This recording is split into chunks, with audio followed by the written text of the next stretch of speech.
Bro recent గా మా friend గాని యమహా బైక్ లో టీసీఎస్ అని కన్సోల్ మీద ఒక లైట్ అయితే చూసాను. అసలు టీసీఎస్ అంటే ఏంటి బ్రో? టీసీఎస్ అంటే ట్రాక్షన్ కంట్రోల్ సిస్టమ్. ఇది బైక్స్ లో ఒక safety feature. Bro full form ఒకటి చెప్తే నాకు ఎట్లా అర్థమవుతుంది బ్రో?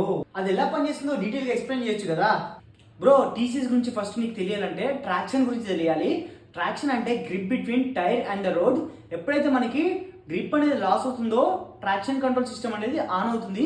ఇది ఎలా పనిచేస్తుందో సింపుల్ గా ఎక్స్ప్లెయిన్ చేస్తా చూడు. Bike front and back wheels దగ్గర సెన్సార్స్ ఉంటాయి. ఈ సెన్సార్స్ అనేవి వీల్స్ యొక్క రొటేషన్ స్పీడ్ ని మానిటర్ చేస్తూ ఉంటాయి. ఆ ఇన్ఫర్మేషన్ ని ఈసీయూ కి పంపిస్తాయి. ఈసీయూ అనేది ఎప్పటికప్పుడు front and back wheel tyre speeds ని మానిటర్ చేస్తూ ఉంటుంది. ఎప్పుడైతే మనకి back wheel speed front wheel కంటే ఎక్కువగా ఉంటుందో ఇమీడియట్ గా ఈసీయూ థ్రాటిల్ రెస్పాన్స్ ని తక్కువ చేసి ఫ్యూల్ ఇంజెక్షన్ ని అడ్జస్ట్ చేస్తుంది. దీని వల్ల ఇంజిన్ పవర్ అయితే రెడ్యూస్ అవుతుంది. అంతేకాకుండా రేర్ వీల్ స్పీడ్ కూడా కంట్రోల్ అవుతుంది. బైక్స్ లో టీసీఎస్ అనేది ఒక ఎక్సలెంట్ సేఫ్టీ ఫీచర్. కొన్ని బైక్స్ లో టీసీఎస్ అనేది ఆన్ అండ్ ఆఫ్ చేసుకోవచ్చు. సూపర్ గా ఎక్స్ప్లెయిన్ చేశా బ్రో. ఇదే క్వశ్చన్ మా ఫ్రెండ్ గారిని అడిగాను. మన బైక్ లో ట్రాక్షన్ కంట్రోల్ సిస్టమ్ అయితే ఉంది. వాడైతే నాకు తెలియదు అని నోరెల్లా పెట్టాడు. సో ఈసారి మనం కలిసినప్పుడు ఇన్ డీటెయిల్ అయితే ఎక్స్ప్లెయిన్ చేస్తాను. సరే కదా, ఈ విషయాలన్నీ నీకైతే తెలుసు బ్రో. ఓ అదా బ్రో, నేనైతే నిఖిల్ ఆటోటెక్ ని ఫాలో అవుతాను.